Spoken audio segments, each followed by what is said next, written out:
ओम शांति। आज 23 अक्टूबर की वाणी। बाबा के मधुर महावाक्य। मीठे बच्चे, श्रेष्ठ ते श्रेष्ठ बनने के लिए स्वयं भगवान तुम्हें श्रेष्ठ मत दे रहे हैं, जिससे तुम नरकवासी से स्वर्गवासी बन जाते हो। प्रश्न: देवता बनने वाले बच्चों को विशेष किन बातों का ध्यान रखना है? उत्तर: कभी कोई बात में रूठना नहीं, शक्ल मुर्दे जैसी नहीं करनी है, किसी को भी दुख नहीं देना है। देवता बनना है तो मुख से सदैव फूल निकले। अगर कांटे व पत्थर निकलते हैं तो पत्थर के पत्थर ठहरे। गुण बहुत अच्छे धारण करने हैं, यहाँ ही सर्वगुण संपन्न बनना है। सजा खाएंगे तो फिर पद अच्छा नहीं मिलेगा। ओम शांति। नए विश्व व नई दुनिया के मालिक बनने वाले रूहानी बच्चों प्रति रूहानी बाप बैठ समझाते हैं। यह तो बच्चे समझते हैं कि बाप आए हैं बेहद का वर्षा देने, हम लायक नहीं थे। कहते हैं, हे प्रभु, मैं लायक नहीं हूं, मुझे लायक बनाओ।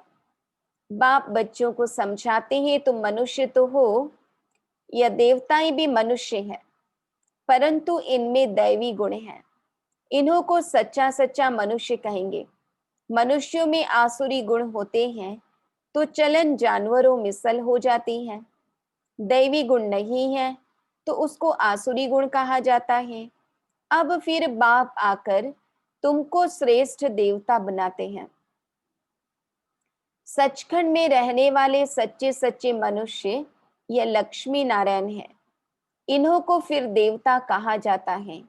इन्हों में दैवी गुण हैं, भलगाते भी हैं, हे पतित पावन आओ। परंतु पावन राजाएं कैसे होते हैं, फिर पतित राजाएं कैसे होते हैं, यह राज कोई नहीं जानते। वह है भक्ति मार्ग। ज्ञान को तो और कोई जानता नहीं। तुम बच्चों को बाप समझाते हैं और ऐसा बनाते हैं। कर्म तो यह देवताएं भी सत्युग में करते हैं, परंतु पतित कर्म नहीं करते हैं। उनमें दैवी गुण हैं।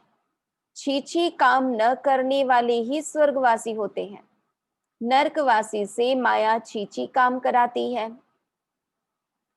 अब भगवान बैठ श्रेष्ठ काम कराते हैं और श्रेष्ठ मत देते हैं कि ऐसे छीछी काम नहीं करो। श्रेष्ठ ते श्रेष्ठ बनने के लिए श्रेष्ठ ते श्रेष्ठ मत देते हैं। देवताएं श्रेष्ठ हैं न, रहते भी हैं नई दुनिया स्वर्ग में। यह भी तुम्हारे में नंबरवार पुरुषार्थ अनुसार जानते हैं। इसलिए माला भी बनती है 8 की व 108 की करके 16,108 की भी कहे। वह भी क्या हुआ, इतने करोड़ मनुष्य हैं, इनमें 16,000 निकले तो क्या हुआ, 1/4% भी नहीं। बाप बच्चों को कितना ऊंच बनाते हैं। रोज बच्चों को समझाते हैं कि कोई भी विकर्म नहीं करो। तुमको ऐसा बाप मिला है तो बहुत खुशी होनी चाहिए। तुम समझते हो कि हमको बेहद के बाप ने अडॉप्ट किया है, हम उनके बने हैं। बाप है स्वर्ग का रचयिता, तो ऐसे स्वर्ग का मालिक बनने के लायक सर्वगुण संपन्न बनना पड़े। यह लक्ष्मी नारायण सर्वगुण संपन्न थे। इन्हों के लायकी की महिमा की जाती है। फिर 84 जन्मों के बाद न लायक बन जाते।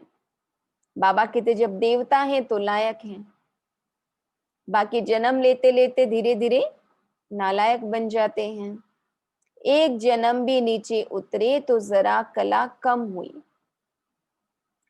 ऐसे धीरे धीरे कम होती जाती है।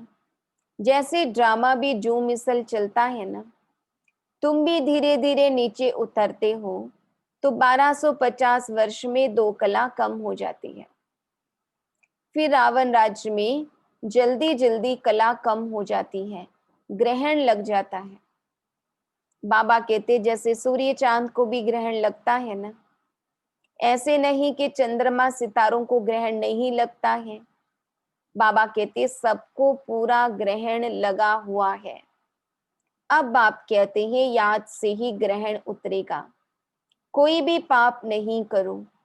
पहला नंबर पाप है देह अभिमान में आना, यह कड़ा पाप है। बच्चों को इस एक जन्म के लिए ही शिक्षा मिलती है, क्योंकि अभी दुनिया को चेंज होना है, फिर ऐसी शिक्षा कभी मिलती नहीं। बैरिस्ट्री आदि की शिक्षा तो तुम जन्म जन्मांतर लेते आए हो, स्कूल आदि तो सदा है ही। यह ज्ञान एक बार मिला बस, ज्ञान सागर बाप एक ही बार आते हैं। वह अपना और अपनी रचना के आदि मध्य अंत की सारी नॉलेज देते हैं। बाप कितना सहज समझाते हैं, तुम आत्माएं पाठधारी हो। आत्माएं अपने घर से आकर यहाँ पाठ बजाती हैं, उनको मुक्ति धाम कहा जाता है। स्वर्ग है जीवन मुक्ति, यहाँ तो है जीवन बंध। यह अक्षर भी यथार्थ रीति याद करते हैं। मोक्ष कभी होता नहीं। मनुष्य कहते हैं मोक्ष मिल जाए, अर्थात आवागमन से निकल जाए। बाबा कहते परंतु पाठ से तो निकल नहीं सकते, यह अनादि बना बनाया खेल है। बाबा कहते कोई कहे मुझे इस आवागमन के चक्र में नहीं आना है, जन्म मृत्यु के चक्र से छूटना है, तो बाबा कहते ये संभव नहीं है। वर्ल्ड की हिस्ट्री ज्योग्राफी हूबहू रिपीट होती है। सतयुग में वही देवता आएंगे, फिर पीछे इस्लामी बौद्धि आदि सब आएंगे। यह ह्यूमन झाड़ बन जाएगा, इनका बीज ऊपर में है। बाप है मनुष्य सृष्टि का बीज रूप। मनुष्य सृष्टि तो है ही, परंतु सतयुग में बहुत छोटी होती है, फिर धीरे धीरे बहुत वृद्धि होती जाती है। अच्छा, फिर छोटी कैसे होगी? बाप आकर पतित से पावन बनाते हैं। कितने थोड़े पावन बनते हैं, कोटों में कोई निकलते हैं। आधा कल्प बहुत थोड़े होते हैं, आधा कल्प में कितनी वृद्धि होती है। तो सबसे जास्ती संप्रदाय उन देवताओं की होनी चाहिए, क्योंकि पहले पहले यह आते हैं, परंतु और धर्मों में चले जाते हैं, क्योंकि बाप को ही भूल गए हैं। यह है एकज भूल का खेल, भूलने से कंगाल हो जाते हैं, भूलते भूलते एकदम भूल जाते हैं। भक्ति भी पहले एक की करते हैं, क्योंकि सर्व की सद्गति करने वाला एक है, फिर दूसरे किसी की भक्ति क्यों करनी चाहिए? इन लक्ष्मी नारायण को भी बनाने वाला तो शिव है ना, कृष्ण बनाने वाला कैसे होगा? यह तो हो नहीं सकता। राजयोग सिखलाने वाला कृष्ण कैसे होगा? वह तो है सत्युग का प्रिंस। कितनी भूल कर दी है, बुद्धि में बैठता नहीं है। अब बाप कहते हैं मुझे याद करो और दैवी गुण धारण करो। कोई भी प्रॉपर्टी का झगड़ा आदि है तो उनको खलास कर दो। झगड़ा करते करते तो प्राण भी निकल जाएंगे। बाप समझाते हैं इसने छोड़ा तो कोई झगड़ा आदि थोड़ी किया, कम मिला तो जाने दो, उसके बदले कितनी राजाई मिल गई। बाबा बताते हैं मुझे साक्षात्कार हुआ विनाश और राजाई का, तो कितनी खुशी हुई। हमको विश्व की बादशाही मिलनी है, तो यह सब क्या है? ऐसे थोड़े कोई भूख मरेंगे, बिगर पैसे वाले भी पेट तो भरते हैं ना। मम्मा ने कुछ लाया क्या? कितना मम्मा को याद करते हैं। बाप कहते हैं याद करते हो यह तो ठीक है, परंतु अभी मम्मा के नाम रूप को याद नहीं करना है। हमको भी उन जैसी धारणा करनी है। हम भी मम्मा जैसे अच्छा बनकर गद्दी लायक बने। सिर्फ मम्मा की महिमा करने से थोड़े ही हो जाएंगे। बाप तो कहते हैं मामे कम याद करो, याद की यात्रा में रहना है। मम्मा जैसा ज्ञान सुनाना है। मम्मा की महिमा का सबूत तब हो जब तुम भी ऐसे महिमा लायक बनकर दिखाओ। सिर्फ मम्मा मम्मा कहने से पेट नहीं भरेगा और ही पेट पीठ से लग जाएगा। शिव बाबा को याद करने से पेट भरेगा। इस दादा को भी याद करने से पेट नहीं भरेगा। याद करना है एक को, बलिहारी एक की है। युक्तियां रचनी चाहिए सर्विस की। सदैव मुख से फूल निकले।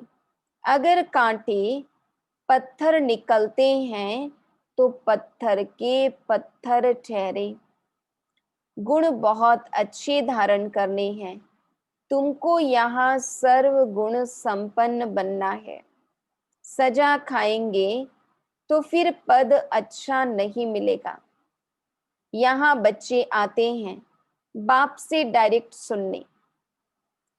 यहाँ ताजा ताजा नशा बाबा चढ़ाते हैं। सेंटर पर नशा चढ़ता है। फिर घर गए, संबंधी आदि देखे तो खलास। यहाँ तुम समझते हम बाबा के परिवार में बैठे हैं। वहां आसुरी परिवार होता है। कितने झगड़े आदि रहते हैं। वहां जाने से ही कीचड़ पट्टी में जाकर पड़ते हैं। यहाँ तो तुमको बाप भूलना नहीं चाहिए। दुनिया में सच्ची शांति किसको भी मिल न सके। पवित्रता, सुख, शांति, संपत्ति सिवाय बाप के कोई दे नहीं सकता। ऐसे नहीं कि बाप आशीर्वाद करते हैं आयुष्मान भव, पुत्रवान भव, नहीं। आशीर्वाद से कुछ भी नहीं मिलता। यह मनुष्यों की भूल है। सन्यासी आदि भी आशीर्वाद नहीं कर सकते। आज आशीर्वाद देते, कल खुद ही मर जाते। पोप भी देखो कितने होकर गए हैं। गुरु लोगों की गद्दी चलती है।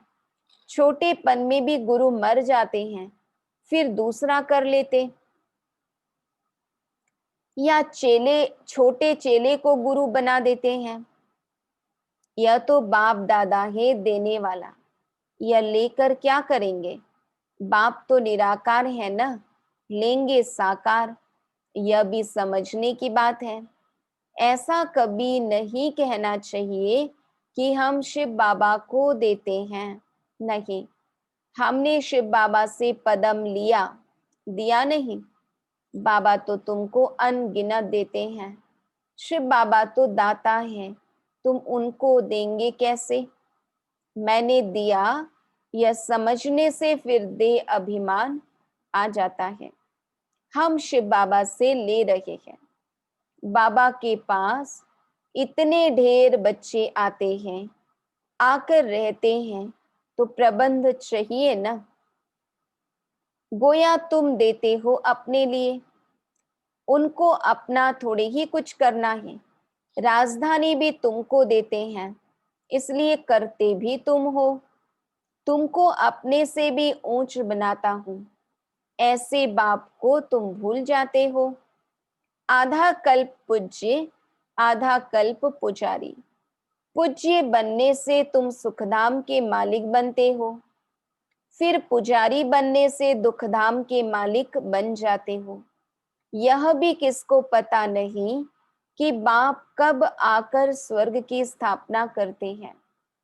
इन बातों को तुम संगम युगी ब्राह्मण ही जानते हो। बाबा इतना अच्छी रीति समझाते हैं, फिर भी बुद्धि में नहीं बैठता। जैसे बाबा समझाते हैं ऐसे युक्ति से समझाना चाहिए। पुरुषार्थ कर ऐसा श्रेष्ठ बनना है। बाप बच्चों को समझाते हैं, बच्चों में बहुत अच्छे दैवी गुण होने चाहिए। कोई बात में रूठना नहीं, शक्ल मुर्दे जैसी नहीं करनी है। बाप कहते हैं ऐसे कोई काम अभी नहीं करो। चंडी देवी का भी मेला लगता है। चंडिका उनको कहते हैं जो बाप की मत पर नहीं चलती, जो दुख देती है।